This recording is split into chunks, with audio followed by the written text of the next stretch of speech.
तो है guys, welcome back to my channel. So guys, आज की वीडियो में टॉप 10 क्वेश्चन लेके आया हूं ऑन इंजीनियरिंग मैथमेटिक्स के ऊपर। ठीक है ना। मैं already top 10 question on network theory बना के रखा हूं, प्लेलिस्ट में जाके आप देख सकते हो, राइट। अब यहाँ पे देखिएगा, जो ये जो सीरीज में स्टार्ट किया हूं, गेट 2024 एपीडीसीएल हो गया है ना, डब्ल्यूपीएसएटीसीएल हो गया, राइट। डब्ल्यूपीएसएटीसीएल हो गया, इन जैसे अपकमिंग एग्जाम के लिए आपको मदद हो सकती है, राइट। अब देखिएगा, top 10 question on engineering mathematics आप लोगों के साथ मैं शेयर करना चाहता हूँ, ठीक है। अब यहाँ पे देखिएगा, अब जो पहला क्वेश्चन जो आया गया है वो आया गया फ्रॉम लीनियर अलजेब्रा से, राइट। लीनियर अलजेब्रा मैट्रिक्स से पूछा गया है। अभी देखिएगा क्या पूछा गया था, ratio of the smallest and the largest eigen value सबसे पूछा गया है भाई। अब देखिएगा, ये मैट्रिक्स दिया दे के रखा है। हमें पता है एक शॉर्ट ट्रिक क्या पता है। अब एक चीज बताइए, ऑर्डर कितना है, ऑर्डर 3 क्रॉस 3। तो ऑर्डर जितना है उतना नंबर ऑफ क्या बनेगा, आइगन वैल्यू आपका रहने वाला है। तो ऑर्डर आपका क्या है, तो नंबर ऑफ आइगन वैल्यू कितना होगा, नंबर ऑफ आइगन वैल्यू 3 ही रहेगा।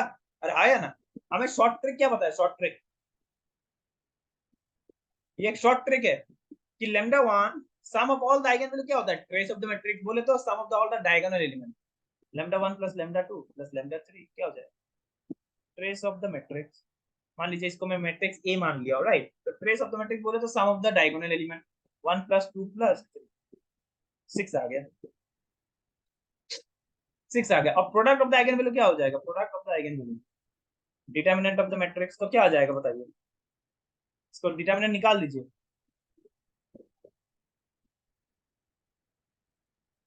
यहाँ से भी 6 निकल के आ गया भाई। तो आप एक चीज बताइए, lambda one plus lambda two plus lambda three भी 6 है। Lambda one lambda two lambda three भी आपका 6। तो एक चीज आप बता सकते हो क्या, अरे एक चीज आप बता सकते हो क्या, गेस करो भाई, गेस करो। यहाँ पे आपको कैलकुलेट नहीं करना, गेस करना है।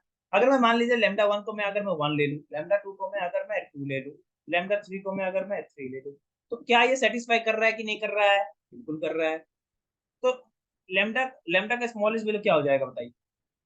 जैसे लेमडा का स्मॉलेस्ट वैल्यू 1 है और लार्जेस्ट आपका 3 है, तो रेशियो क्या हो जाएगा, रेशियो रेशियो की अगर मैं बात करूँ तो 1:3 आ गया कि नहीं आ गया बताइए। अरे 1:3 आ गया कि नहीं आ गया। Option number B is correct option, option B is correct option, right. अगला क्वेश्चन देखिएगा, ये प्रोबेबिलिटी से क्वेश्चन पूछा गया है। बहुत अच्छा क्वेश्चन है, यहाँ पे देखिएगा थोड़ा कंसेप्चुअल है, ठीक है। 3 ग्रुप्स, आपके पास 3 ग्रुप दिया गया है, राइट। अब चिल्ड्रन कंटेन, ठीक है, 3 ग्रुप है। आप देखिएगा, मैं ग्रुप बनाऊंगा, राइट। Group 1, group 2, group. अब देखिएगा यहाँ पे ग्रुप 1 में कितना बच्चे, कितना गर्ल्स है, 3 गर्ल्स एंड 1 बॉय। ग्रुप 2 में कितने बॉयज है बताइए, 2 बॉयज 2 गर्ल्स। और ग्रुप 3 की अगर मैं बात करूं तो 1 गर्ल एंड 3 बॉय। ये हो गया। आपसे पूछा गया one child is selected at random. अब कहीं से भी आप सिलेक्ट कर सकते हो, वो मैटर नहीं कर रहा ग्रुप 1 ग्रुप 2 ग्रुप 3 से। आपको सिलेक्ट करना है फ्रॉम ईच ग्रुप, और बनाना है आपको सिलेक्ट ऐसे करना है कि आपका सिलेक्शन जो होगा, आपका पास एक बंदी और 2 बंदा रहना चाहिए, राइट। आपका प्रोबेबिलिटी क्या होना चाहिए बताइए, 1 गर्ल एंड 2 बॉयज। ये आपसे पूछा गया है जनाब। अब इसका 3 केस बन सकता है, देखिएगा कैसे मैं 3 केस बनाऊंगा। बहुत अच्छा क्वेश्चन है, यहाँ पे देखिएगा।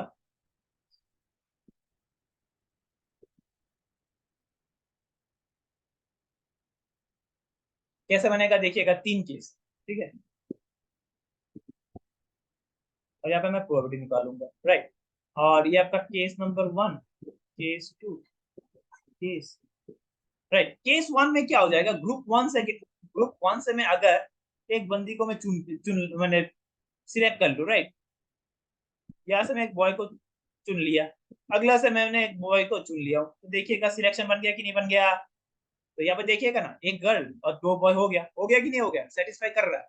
तो मान लीजिए ग्रुप 1 से मैं अगर मैं एक बंदी को चूज कर लिया, तो क्या हो जाएगा, प्रोबेबिलिटी बताइए, 3/4। और आपके पास एंड पूछा गया, एंड बोले तो आपको मल्टीप्लाई करते जाना, ये प्रोबेबिलिटी की रूल है। एंड बोले तो मल्टीप्लीकेशन, और बोले तो प्लस एडिशन, राइट। तो यहाँ पे मल्टीप्लाई कर देना।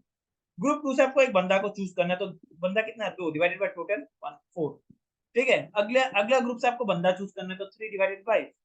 तो यहाँ से कितना निकल के आ गया, कैलकुलेट कीजिए जरा। 18/64 ये आ गया। दूसरा सिलेक्शन आपका कैसा हो सकता है, यहाँ पे आपको बॉय सिलेक्ट कर लो, गर्ल, और यहाँ से बॉय। तो ग्रुप वन से अगर मैं बॉय को मैं चूज करूँ तो क्या हो जाएगा 1/4 इनटू प्रोबेबिलिटी है। अगला ग्रुप से अगर मैं गर्ल को चूज करूँ तो क्या हो जाएगा 2/4 इनटू अगला ग्रुप से मैं अगर मैं बॉय को चूज करूँ तो क्या हो जाएगा बताइए जरा 3/4। तो यहाँ से क्या आ जाएगा सिलेक्शन आप कीजिएगा 6/64 राइट ये हो गया। अगला अगला देखिएगा यहाँ पे मैं बॉय चूज कर लूँ गर्ल सॉरी यहाँ पे बॉय चूज कर लेता हूँ राइट बॉय और यहाँ पे मैं गर्ल को चूज कर लिया तो क्या हो जाएगा बताइए। पहला ग्रुप से अगर मैं बंदा को चूज करूँ तो क्या हो जाएगा प्रोबेबिलिटी 1/4 इनटू अगला ग्रुप से अगर मैं बंदा को चूज करूँ तो 2/4 इनटू अगला ग्रुप से मैं अगर मैं गर्ल को चूज करूँ तो क्या हो जाएगा 1/4 राइट 1/4। तो यहाँ पे देखिएगा कैलकुलेट कीजिए जरा ये हो जाएगा 2/64 राइट। ये आपका बनकर रेडी हो गया भाई। अरे रेडी हो गया।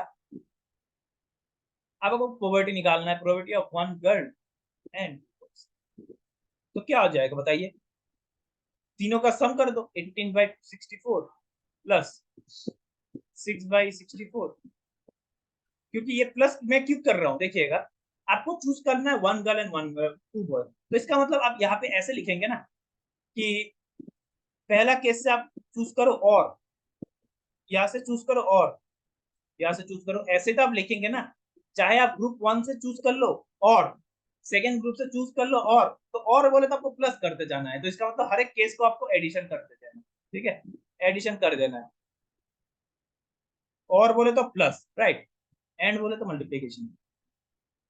तो क्या आ जाएगा टोटल प्रोबेबिलिटी आप देखिएगा यहाँ पे प्रोबेबिलिटी क्या आ गया कैलकुलेट कीजिए 10 आ गया 28/64 28/64 26 बाई या फिर हाँ 26/64 राइट।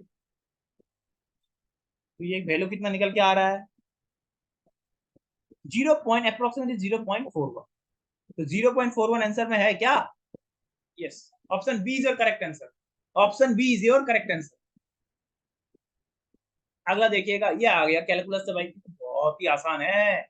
अरे यार ये कैसा क्वेश्चन है देखिएगा हमें पता है कि ये क्या है सरफेस इंटीग्रेशन है तो इसको मैं कन्वर्ट कर सकता हूँ ना वॉल्यूम इंटीग्रेशन में बताइए जरा डाइवर्जेंस ऑफ एफ डीवी अरे ऐसा लिख सकता हूँ कि नहीं लिख सकता गॉस डाइवर्जेंस थ्योरम भाई Gauss divergence theorem Gauss divergence ऐसा निकाल सकते हो कि नहीं निकाल सकते हो भाई तो डाइवर्जेंस निकाल दो ना एफ वेक्टर की डाइवर्जेंस निकाल दो तो डाइवर्जेंस क्या हो जाएगा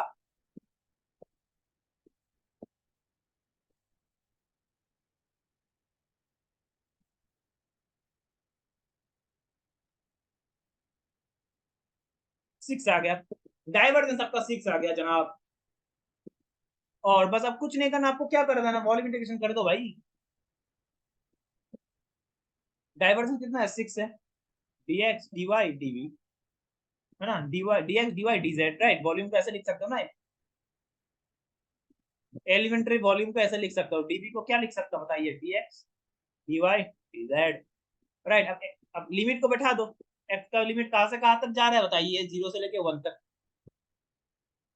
y का लिमिट कहां से कहां तक जा रहा है भाई 0 से लेके 1 0 से लेके 2 तक और z का लिमिट कहां से कहां तक वेरी कर रहा है 0 से लेके 2 तक। अब बस कुछ नहीं करना अब इसको सॉल्व कर दो भाई तो x क्या हो जाएगा x का वैल्यू 1 हो गया है ना इसको इंटीग्रेट कर दो 2 हो गया इंटू 3 तो कितना आ गया सर 12 12 इंटू 3 कितना आ गया बताइए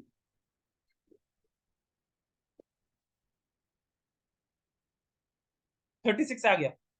अरे जनाब 36 आ गया तो 36 is the correct option option D is the correct answer. तो बहुत आसान क्वेश्चन था ठीक है ऐसा क्वेश्चन आपका आ सकता है भाई हर साल आती है ऐसा क्वेश्चन। अब देखिएगा अगला क्वेश्चन प्रोबेबिलिटी से पूछा गया है इसको कैसे करें देखिएगा ये बहुत ही अच्छा क्वेश्चन है ठीक है ये प्रॉपर्टी प्रॉपर्टी से आपको अगर आपके पास प्रॉपर्टी आपका प्रोबेबिलिटी का प्रॉपर्टी आपको अच्छी तरीके से आती है तो ये क्वेश्चन जरूर बन जाएगा जनाब। देखिएगा यहाँ पे देखिएगा प्रोबेबिलिटी ऑफ ए दे रखा है प्रोबेबिलिटी ऑफ ए कितना दे रखा है 0.25 ये आपको दे के रखा है। आपसे पूछा गया है क्या आपसे पूछा गया है ए इंटरसेक्शन बी राइट का मैक्सिमम एंड मिनिमम ये आपसे पूछा गया है ये आपसे पूछा गया है जनाब। अब एक चीज हमें पता है क्या P of A intersection B is equals to less than and equals to, ये होता है मिनिमम हो। अगर आपको पता नहीं है तो इसको मार्क कर लो, ये होती है minimum of P A B. Okay, P M P B की मिनिमम वैल्यू आपकी होती है, राइट। तो पी इंटरसेक्शन बी क्या हो जाएगा बताइए। अरे मिनिमम कौन सी मिनिमम वैल्यू है, 0.25। ये आपका एक इक्वेशन बन गया, ये आपका एक इक्वेशन बन गया, बन के रेडी हो गया। अब ये तो हम अपने मैक्सिमम वैल्यू निकाल दें, मिनिमम वैल्यू कैसे निकालेगा जनाब, अब देखिएगा। मिनिमम वैल्यू निकालने के लिए आप क्या करिए, ये वाला प्रॉपर्टी यूज करें। अब यूनियन जो होगा वो क्या होगा, मैक्सिमम 1 तक जा सकते हैं, क्योंकि टोटल प्रोबेबिलिटी हमें पता है, प्रोबेबिलिटी की मैक्सिमम वैल्यू क्या हो सकती है, 1 हो सकती है ना, लेस देन इक्वल्स टू 1। अब इसको स्प्लिट कर दीजिए, फॉर्मूला हमें पता है, फॉर्मूला हमें पता है। अब पुट कर दीजिए, यहाँ पे पुट कर दीजिए।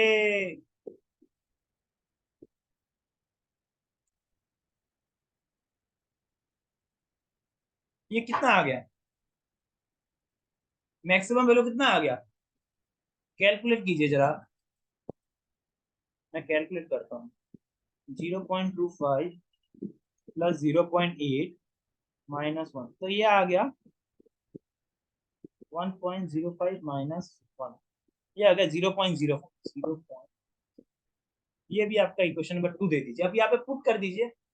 अब यहाँ पे क्या करिए, मैक्सिमम वैल्यू 0.25 और मिनिमम वैल्यू 0.05, तो ये आपका आंसर बन गया।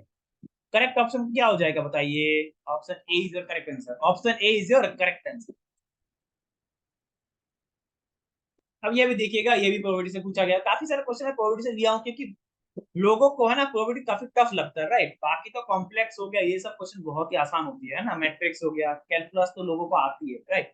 अब देखिएगा, फाइंड द पॉसिबिलिटी, पॉसिबिलिटी बोले तो प्रोबेबिलिटी, राइट। अब ये जो क्वेश्चन पूछा गया, क्वेश्चन पूछा गया फ्रॉम कार्ड से, कार्ड्स, अगर आपके पास कार्ड का गुड अंडरस्टैंडिंग है तो क्वेश्चन को फट से ना से निकाल दो। कैसे, आप देखिएगा, टोटल कार्ड कितना होता है जनाब, टोटल कार्ड आपका होती है 50, स्पेड, हार्ट, डायमंड, क्लब, ये होती है। स्पेड में कितना होते हैं 13, हर एक में 13 कर सो, यहाँ पे भी 13, ये हमें पता है। और एक चीज बताइए, जैक जो होते हैं ना, जैक, जैक टोटल जैक कितना होते हैं बताइए, टोटल, टोटल जैक आपके पास रहती है, आपके पास 4, टोटल 4 रहती है। अब यहाँ पे देखिएगा, ये जो 4 है ना, मान लीजिए J1, जैक को मैं J1 मान लेता हूँ, J2, J3 and J, right. ये जो जैक है ना, ये जैक हर एक यहाँ पे बिलोंग करते हैं। मान लीजिए जैक 1, मतलब यहाँ पे भी एक जैक रहेगा, जैक 1 है ना, यहाँ पे भी आपका जैक 2 रहेगा, राइट, जैक। तो कुल मिला के आपका टोटल जैक कितना है, 4 है। मतलब स्पेड में भी एक जैक रहने वाली है, हार्ट में भी एक जैक रहने वाली है, डायमंड में भी एक जैक रहने वाली है, क्लब में भी एक जैक रहने वाली है। कुल मिला के आपका टोटल जैक हो गया आपके पास 4, 4 रेडी हो गया, राइट। आपसे पूछा गया है what is the possibility, what is the possibility of drawing, what is the possibility of drawing a jack और स्पीड, और बोले तो प्लस, मतलब यूनियन लेनी है, राइट। तो इसका मतलब आपसे क्या पूछा गया है बताइए, आपसे क्या पूछा क्या गया है, जैक यूनियन स्पेड, ये आपसे पूछा गया है। तो इसका मतलब फॉर्मूला लगा दीजिए ना।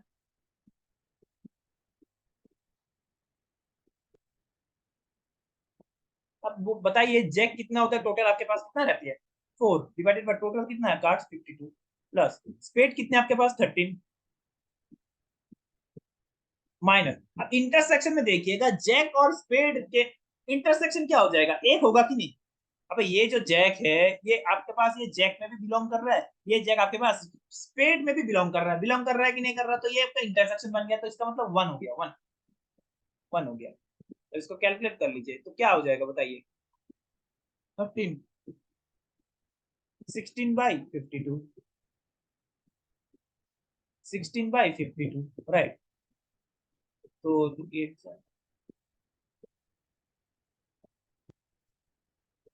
तो 4/13, 4/13 is your correct answer, 4/13 is your correct answer. 4/13 is your correct answer, right. तो आसान था क्वेश्चन। अब यहाँ पे देखिएगा फिर से मैट्रिक्स से क्वेश्चन पूछा गया है। ये जो क्वेश्चन है इसमें आपको देखिएगा कैसे करना होगा। देखिए ये आपके पास दिया गया है B square equal to B, B square equal to B दे के रखा है, राइट। बहुत बढ़िया। आपसे यहाँ पे क्वेश्चन ऑप्शन पूछ पिक करना है कि कौन सा ऑप्शन सही होगा। रिलेशन आपका दे के रखा है, राइट। एक चीज बताइए, इन्वर्टेबल होने के लिए क्या जरूरी है? बताइए, इन्वर्टेबल होने के लिए क्या जरूरी है? अब बताइए, बी इनवर्स क्या लिखा जाता है? Adjoint of B divided by determinant of. तो इसका मतलब ये एग्जिस्ट कब करेगा? अरे बी इनवर्स कब एग्जिस्ट करेगा बताइए, किसी को पता है कि नहीं? एग्जिस्ट करेगा जब determinant should not be equal to zero, तब इन्वर्टेबल होती है। तब क्या होती है? Invertible, right. नॉन जीरो होना चाहिए जनाब। जीरो हो गया तो क्या हो जाएगा? इंफिनिटी हो गया तो एग्जिस्ट करेगा क्या? बेवकूफ, नहीं करेगा। मैट्रिक्स एग्जिस्ट ही नहीं करेगा। अब देखिएगा, अगर मैं बी स्क्वायर का मैं मैग्नीट्यूड ले लूं, सॉरी डिटरमिनेंट ले लूं, देखिएगा, राइट, तो क्या हो जाएगा बताइए?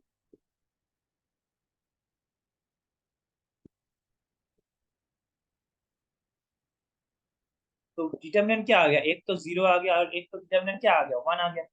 अरे वन आ गया कि नहीं बताइए? तो इसका मतलब एक तो आपके पास पॉसिबिलिटी क्या है? Determinant of B is zero. और ये क्या है? ये नॉट इक्वल टू जीरो है कि नहीं? तो इसका मतलब बी क्या हो जाएगा? इन्वर्टिबल हो गया कि नहीं बताइए? तो आपके पास दो केस बन गया। तो इसका मतलब आपको क्या करना होगा? सी आपका करेक्ट आंसर है। क्यों? Both A and B are correct. आपसे क्या पूछा गया? ट्रू। तो कौन सा ऑप्शन का करेक्ट हो जाएगा? सी आपका करेक्ट आंसर हो गया। क्यों?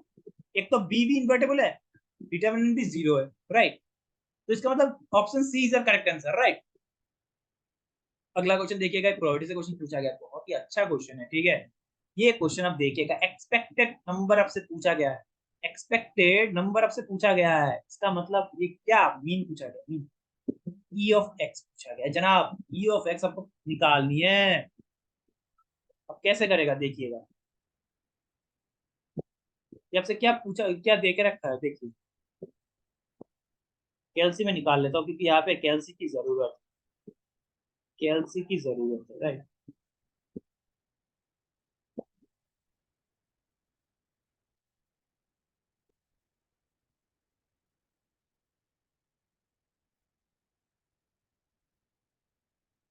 हाँ, क्या पूछा गया है? देखिएगा, एक बॉक्स आपके पास है। उसमें देखिएगा 8 आइटम्स है। बॉक्स में कितना आइटम्स है? अरे बॉक्स में कितना आइटम है? 8 आइटम्स आपके पास है। इसमें से आप देखिएगा टोटल आपका दो डिफेक्टिव है।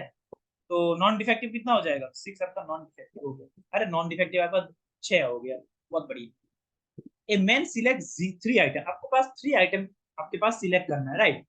अब पूछा गया है कि एक्सपेक्टेड नंबर ऑफ डिफेक्टिव आपसे पूछा गया। इसका मतलब आप एक्स को मान लीजिए डिफेक्टिव नंबर। एक्स आपका क्या हो गया? Defective items, right. तो एक काम कीजिए, पॉसिबिलिटी अब निकाल लीजिए।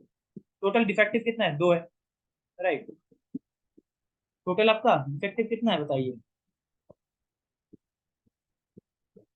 एक काम कीजिए, पहले तो ये ना करके पहले एक काम कीजिए, पी ऑफ एक्स निकाल लीजिए, है ना। पी ऑफ एक्स, तो पी ऑफ एक्स बोले तो पी ऑफ जीरो आप निकाल लीजिए, ठीक है। पहले आप निकालिए कि टोटल जीरो डिफेक्टिव कितनी है। टोटल जीरो डिफेक्टिव निकाल, देखिएगा। मैं एक चीज बता देता हूँ, कंक्लूजन आप लोगों के साथ मैं शेयर कर देता हूँ। देखिएगा, ये करने के लिए क्या करना होगा, देखिएगा ई ऑफ एक्स क्या होती है, देखिएगा मैं ये चीज मैं बता देता हूँ, राइट।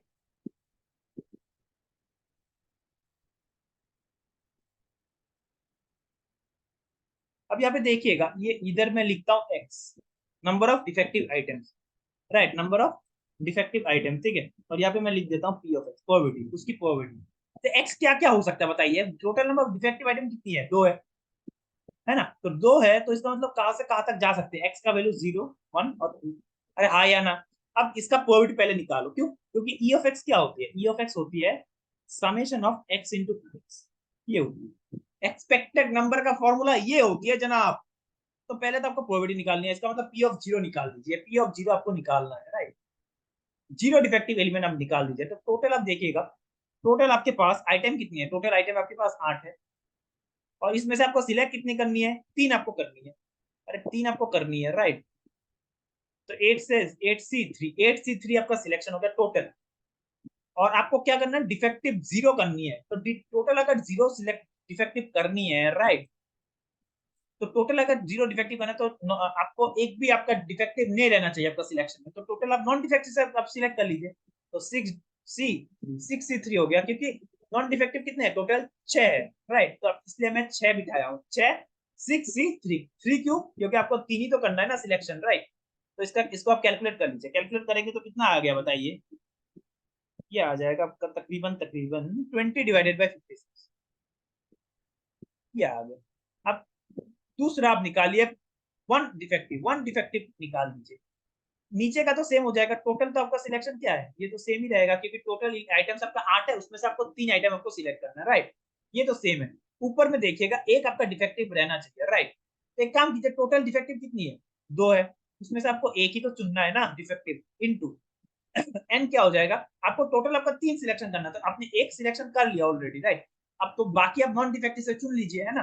तो 6C, ये क्या हो जाएगा बताइए, टोटल आपको 3 करना है, तो इसमें आप 2 बिठा दीजिए, 2, क्योंकि आपको टोटल सिलेक्शन क्या करना है बताइए, टोटल आपका 3 होना चाहिए ना। 3 आपका सिलेक्शन रहना चाहिए कि नहीं, 3 आइटम आपका सिलेक्ट करना है। तो 1 + 2 क्या हो गया, 3 हो गया, है ना। तो इसको आप कैलकुलेट कर लीजिए। कैलकुलेट कर देंगे तो कितना आ गया, 30/56। अब probability of two defective item आपको चुनना है, टू डिफेक्टिव आइटम, टोटल तो आपका 8C3 है, तो आपका सेम रहेगा। अब यहाँ पे देखिएगा, 2 डिफेक्टिव आपको क्या करना है बताइए, चुनना है। तो आइटम डिफेक्टिव कितनी है, 2, उसमें से आप 2 ही चुन लीजिए। और टोटल आपका आइटम कितना आपको चूज करना है बताइए, सिलेक्ट आपको क्या करना है, 3 करना है। तो नॉन डिफेक्टिव आप एक को सिलेक्ट कर लीजिए। सो 6C1 हो गया आपका, 3 हो गया ना, 3 आइटम आपने चुन लिया है। 2 + 1 कितना हो गया, 3 हो गया, राइट। तो बस आप इसको कैलकुलेट कर लीजिए, कितना आ गया, ये आपका आ गया, ये आपका आ गया। तो अब आप पुट कर दीजिए, पुट कर दीजिए। तो 0 के लिए प्रोबेबिलिटी कितना है, 20/56। 1 के लिए क्या हो जाएगा बताइए, 1 के लिए आपका क्या हो जाएगा, 30/, और यहाँ पे क्या हो जाएगा बताइए।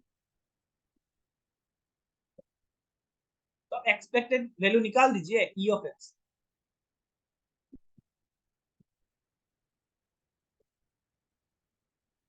तो 0 × P(0) +1 × P(1) +2 × P(2).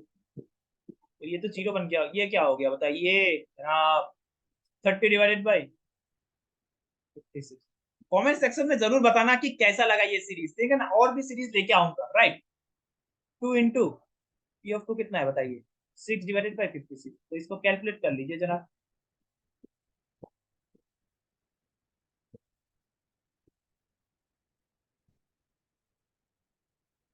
48/56। तो इसको सिंप्लीफाई कर देंगे तो कितना आ गया, 48/56। सॉरी 48 है कि नहीं, अरे नहीं रे, 612 है ना।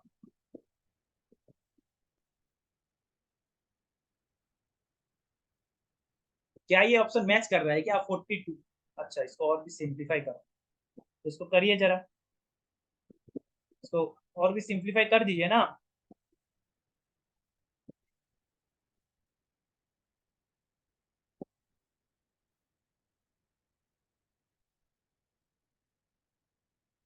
तो क्या आ गया, 3/4 इज द करेक्ट ऑप्शन, 3/4। ये आपका एक्सपेक्टेड नंबर आ गया, right. Expected number of defective items. तो आपको प्रोसेस क्या है, एक्सपेक्टेड नंबर जब भी आएगा तो ये वाला फॉर्मूला आपको लगा देना, राइट। और जो भी आपको पूछा जाएगा, एक्सपेक्टेड नंबर ऑफ डिफेक्टिव हो गया या फिर नॉन डिफेक्टिव, उसको आप एक्स मान लीजिए और आप सिंप्लीफाई कर दीजिए, उसका आप पॉसिबल एक्स आप निकाल दीजिए, उसका प्रोबेबिलिटी निकाल दीजिए, ठीक है ना। अब ये देखिएगा जनाब, ये तो आ गया कैलकुलस, ये तो आपने 12वीं भी कर लिया होगा, क्लास 12 में भी आपने खूब किया है। मैक्सिमम वैल्यू, मैक्सिमम वैल्यू के लिए क्या होना पड़ेगा बताइए, एफ डबल डैश का क्या होना पड़ता है, निगेटिव होना पड़ता है, right. F double dash x क्या होना पड़ता है, लेस देन 0 होना पड़ता है फॉर एफ एक्स मैक्सिमम। ये हमें पता है, ये हमें पता है भाई। तो अब एक काम कीजिए, यहाँ पे एक्स का वैल्यू भी 0 ग्रेटर देन 0 होना पड़ेगा, राइट। यहाँ पे कंडीशन देख रखा है, तो एक चीज बताइए, एफ ऑफ एक्स देके रखा है X square E to the power minus 2x, इसको फर्स्ट टाइम डिफरेंशिएट कीजिए, यहाँ से आप क्रिटिकल पॉइंट निकाल दीजिए।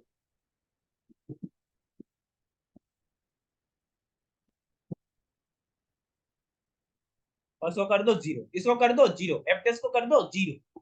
तो यहाँ से आपने क्रिटिकल पॉइंट निकाल दिया कि नहीं निकाल दिया?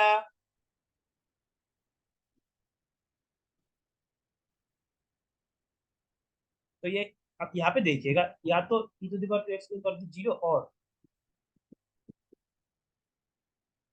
ये आपका हो सकता है। तो इसका मतलब e to the power minus 2x अगर जीरो हो गया तो x का वैल्यू क्या हो सकता है?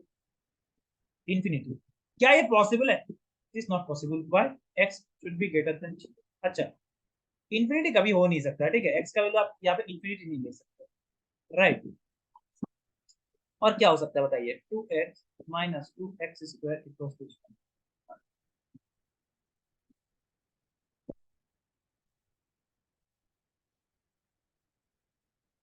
x का वैल्यू आपका जीरो आ गया, x का वैल्यू आपका 1 आ गया, राइट।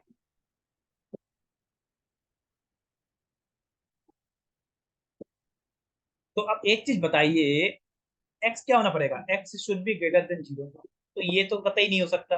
अब यहाँ पे एक काम कीजिए, f डबल डेश x निकाल दीजिए, f डबल डेश x निकाल दीजिए जनाब। ये आपका f ऑफ x है, राइट, इसको आप डिफरेंशिएट फिर से कर दो, तो क्या हो जाएगा? e to the power minus 2x, इसको डिफरेंशिएट कर देता हूँ, राइट। 2 minus 4x,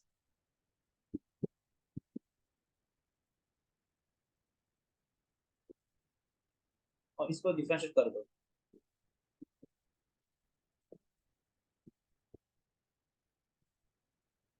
right.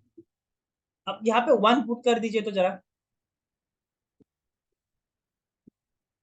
तो क्या आ जाएगा? ये लेस देन 0 आ जाएगा, देखिएगा करके देखिए, लेस देन 0 आ गया, तो इसका मतलब x equals to 1 is a point of max.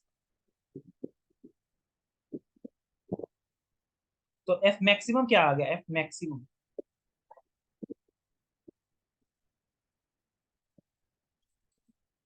f maximum क्या आ गया? पुट कर दो x का वैल्यू 1 पुट कर दो फंक्शन में, तो क्या आ जाएगा?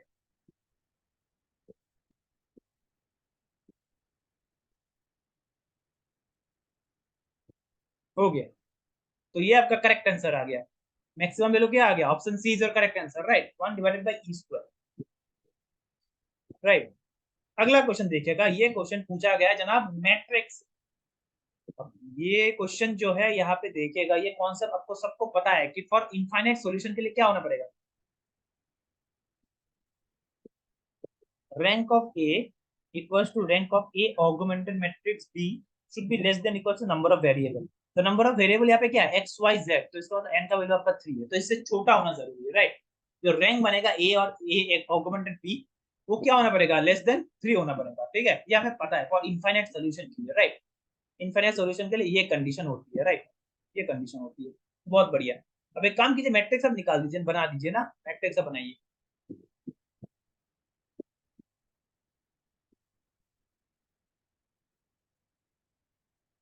चलो,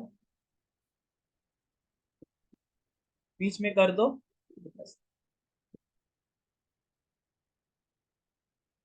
ठीक है। टोटल मैट्रिक्स जो है वो ऑगमेंटेड मैट्रिक्स, राइट। देखिएगा, एलिमेंट को मैं बिठाऊंगा। एक काम कीजिए, पहले इसको हमेशा कोशिश करना कि यहाँ पे 1 करने के लिए, राइट, इसलिए मैं सेकंड वाला इक्वेशन को मैं पुट कर रहा हूँ, राइट। 1 1 2, 1 1 2 और 2। हमेशा कोशिश होनी चाहिए कि यहाँ पे जो एलिमेंट है वो उसको 1 बनाइए, तो क्या हो जाएगा? आपको सिंप्लीफिकेशन के लिए इचेलॉन फॉर्म मैट्रिक्स बनाने के लिए आपका आसान बनेगा, राइट। फिर आप कुछ भी कर सकते हो, फिर आप यहाँ पे काम कीजिए, 2 माइनस 1, 2 माइनस 1, 3, और दूसरा 5 माइनस 1, 5 - 1 पी क्यू, ये कर दिया आपने। तो ये मैट्रिक्स क्या हो गया? ये मैट्रिक्स आपका ए मैट्रिक्स कहलाएगा, और ये मैट्रिक्स क्या हो गया? ए ऑगमेंटेड, राइट, ये आपने बना दिया। अब आपको इचेलॉन फॉर्म बनाना है। इचेलॉन फॉर्म के लिए क्या करना पड़ेगा? क्योंकि आपको रैंक निकालना, रैंक के लिए आपको इचेलॉन फॉर्म बनाना है, तो यहाँ पे आपको कोशिश होनी चाहिए कि इसको जीरो बनाओ, इसको भी जीरो बनाओ, बनाओ जरा। रो टू क्या हो जाएगा, row two tends to row two minus two times of row one, और रो थ्री क्या हो जाएगा, ये हो गया। तो उसको करो, फिर रो ट्रांसफॉर्मेशन कर दो।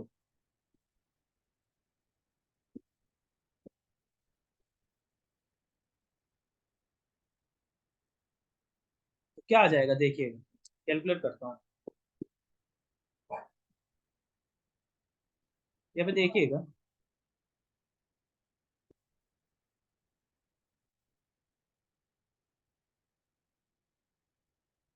इधर आपका हो गया वन वन, दूसरे वाला ये तो जीरो बन गया, ये भी जीरो बन गया, ये मैं पता है। आपको कैलकुलेट करना है ये, तो इसको रो टू से अगर मैं करूँ तो क्या हो जाएगा, ये आपका माइनस थ्री हो गया, ये आपका माइनस वन हो गया, राइट। और ये आपका माइनस टू हो गया, चेक कर लेना, राइट।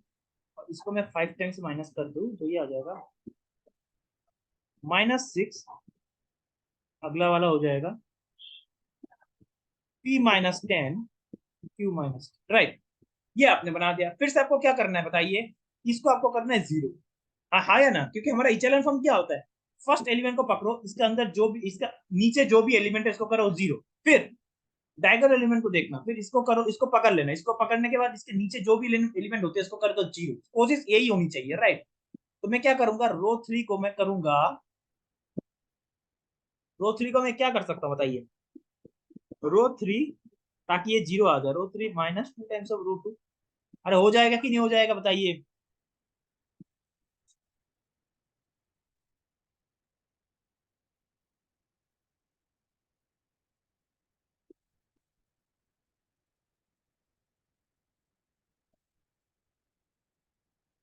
तो क्या हो जाएगा बताइए, ऊपर का तो सेम ही है,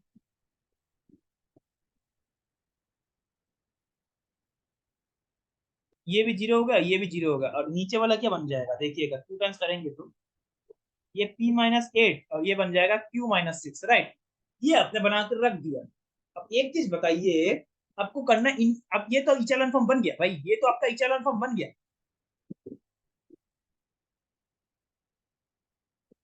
बनकर रेडी हो गया जनाब। अब कुछ नहीं करना, आपको कॉन्सेप्ट लगा देना है क्या। और इनफाइनाइट सॉल्यूशन के लिए क्या करना पड़ेगा और बताइए, rank of A should be equal to rank of A augmented B, और should be less than equal to N. तो आप एक काम कीजिए, एन का वैल्यू हमें पता है कि थ्री है, नंबर ऑफ वेरिएबल्स कितना है, तीन है, राइट। तो एन मतलब यहाँ पे देखिएगा, एन का वैल्यू मतलब नंबर ऑफ वेरिएबल्स, ठीक है। तो आपको करना है एन से लेस, एन बोले तो थ्री है, तो इससे आपको कम करना है। तो आपको मतलब रैंक ऑफ ए और rank of A augmented B का रैंक आपको क्या कर देना बताइए, टू कर दो, सेटिस्फाई कर जाएगा कि नहीं कर जाएगा बताइए। अब रैंक बोले तो rank, what is rank, rank क्या है, रैंक बोले तो number of non zero non zero रोज, ठीक है। नॉन जीरो रोज या फिर कॉलम, हमने तो रो एलिमिनेशन कर रहा है ना, तो हम लोग रो को देखेंगे, राइट। तो एक चीज बताइए, रैंक अगर मैं टू करूं, रैंक ये तो आपका ए मैट्रिक्स है, राइट, और ये आपका ए ऑगमेंटेड मैट्रिक्स। तो इसका भी अगर मैं टू बनाना है तो इसका मतलब क्या करो, अगर ये जो ए मैट्रिक्स है इसका अगर मैं रैंक को टू बनाना है, और रैंक बोले तो number of non zero element, right. तो एक काम करो, रैंक इसका अगर रैंक को दो बनाना है तो एक काम कर दो, P minus eight should be zero कर दो, ताकि क्या हो जाएगा, ये पूरा का पूरा एलिमेंट आपका क्या हो गया, रो आपका क्या हो गया, जीरो हो गया, तो number of non zero element कितना हो गया, दो हो गया ना नॉन जीरो एलिमेंट। तो दो आपने कर दिया रैंक। तो आपको क्या करना होगा, पी माइनस एट को कर दो जीरो, और साथ ही साथ क्यू माइनस सिक्स को कर दो जीरो। तब क्या हो जाएगा, rank of A augmented B का रैंक भी क्या हो जाएगा, दो बन गया, क्योंकि ये अगर जीरो हो गया तो बताइए ये टोटल आपका क्या हो जाएगा, जीरो बन गया, हाँ या ना। और जैसे जीरो बनते तो नंबर ऑफ नॉन जीरो रो क्या हो जाएगा, बस पहली दो रो आपका क्या हो जाएगा, नॉन जीरो रो। अरे हाँ या ना। तो पी का वैल्यू कितना आ गया, एट, क्यू का वैल्यू कितना आ गया, सिक्स आ गया। हमें क्या पूछा गया, पी प्लस क्यू का वैल्यू, तो क्या आ जाएगा, fourteen. Fourteen is your correct answer, fourteen आपका करेक्ट आंसर, राइट, फोर्टीन। बस कितना आसान क्वेश्चन था जनाब। अगला क्वेश्चन देखिएगा, ये कॉम्प्लेक्स से क्वेश्चन पूछा गया, राइट, और कॉम्प्लेक्स बहुत ही आसान चैप्टर है, राइट। अब देखिएगा, यूजिंग कॉज, देखो मैं एक चीज बता दूं, तो जब भी इंटीग्रेशन से क्वेश्चन पूछा जाए ना, आपको, हालांकि यहाँ पे मेंशन कर दिया गया कोचिस इंटीग्रल थ्योरम, आपको कोचिस नहीं लगाना है, क्या लगाना है, रेसिड्यू थ्योरम लगा दो, क्योंकि आपसे आपको तो अल्टीमेटली क्या पिक करना है, करेक्ट ऑप्शन ही तो पिक करना है ना, तो आपको इंटीग्रेशन निकाल देनी है, राइट। ये आपको दिया गया है।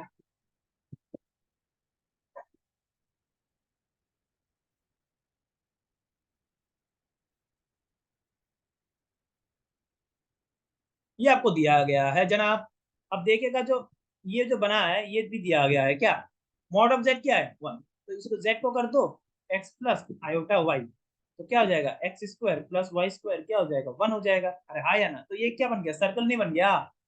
अरे ये क्या बन गया, सर्कल नहीं बन गया, जिसका सेंटर क्या है। अरे इसका सेंटर क्या है, 0,0 ओरिजिन,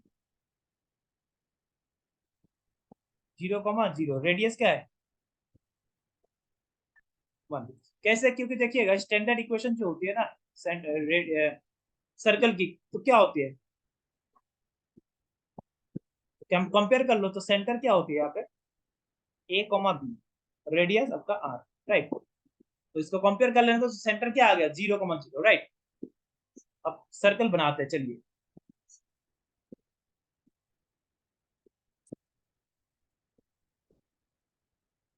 सर्कल बनाने की कोशिश करता हूँ।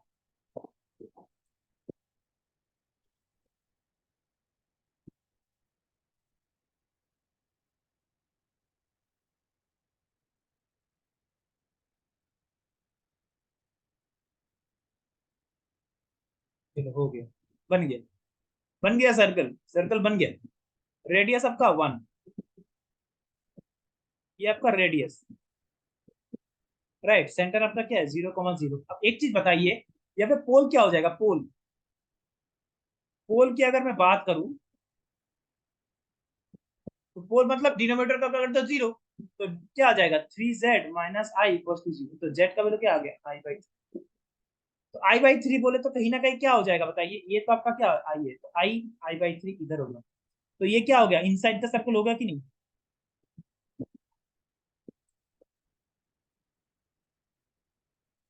तो बस आपको रेसिड्यू थ्योरम लगा देनी है। अगर ये बाहर होता तो क्या होता, सीधा आप बता सकते थे कि इंटीग्रेशन आपका 0 है, राइट। तो आपको इंटीग्रेट कर देना है, मतलब आपको रेसिड्यू थ्योरम लगाना है, बाय रेसिड्यू थ्योरम क्या हो जाएगा, बाय रेसिड्यू। अच्छा एक काम कीजिए, इस फंक्शन को मैं, इस ये जो है, ये जो दिया गया है, इसको मैं ऐसे भी तो कर सकता हूँ ना। इसको मैं कैसे कर सकता हूँ,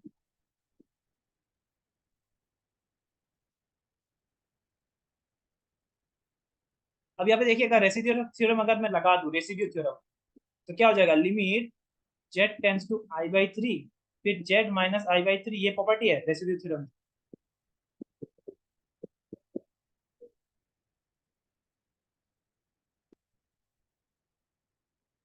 तो ये कट गया,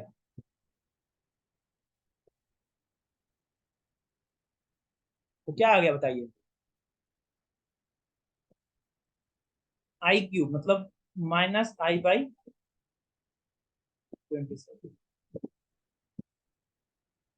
डिवाइडेड बाई 3, तो क्या आ गया,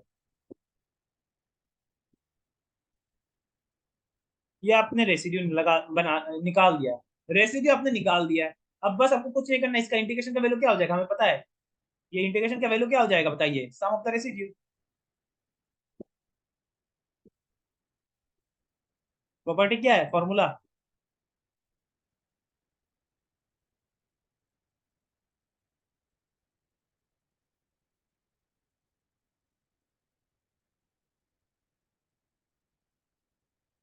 2πi into sum of all the residue. हमें तो एक, हमारे पास तो एक ही रेसिड्यू है ना, तो क्या ही सम करना है, इसको पुट कर दो, पुट कर दो इसको। तो इसको क्या हो जाएगा, कितना बन गया वैल्यू, वैल्यू बताइए, ये बन जाएगा,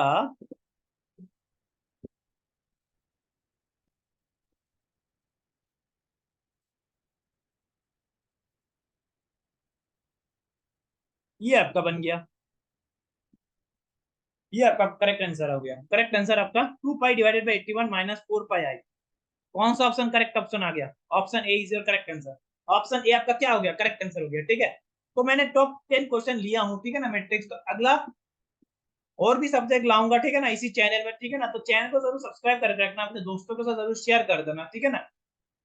डेली हर एक वीक में मैं एक एक सीरीज लाऊंगा, ठीक है ना, एक एक वीडियो लाऊंगा हर एक सब्जेक्ट के ऊपर, ठीक है। इसी के साथ आज की वीडियो समाप्त करता हूँ, मिलता है अगले जॉब अपडेट के साथ।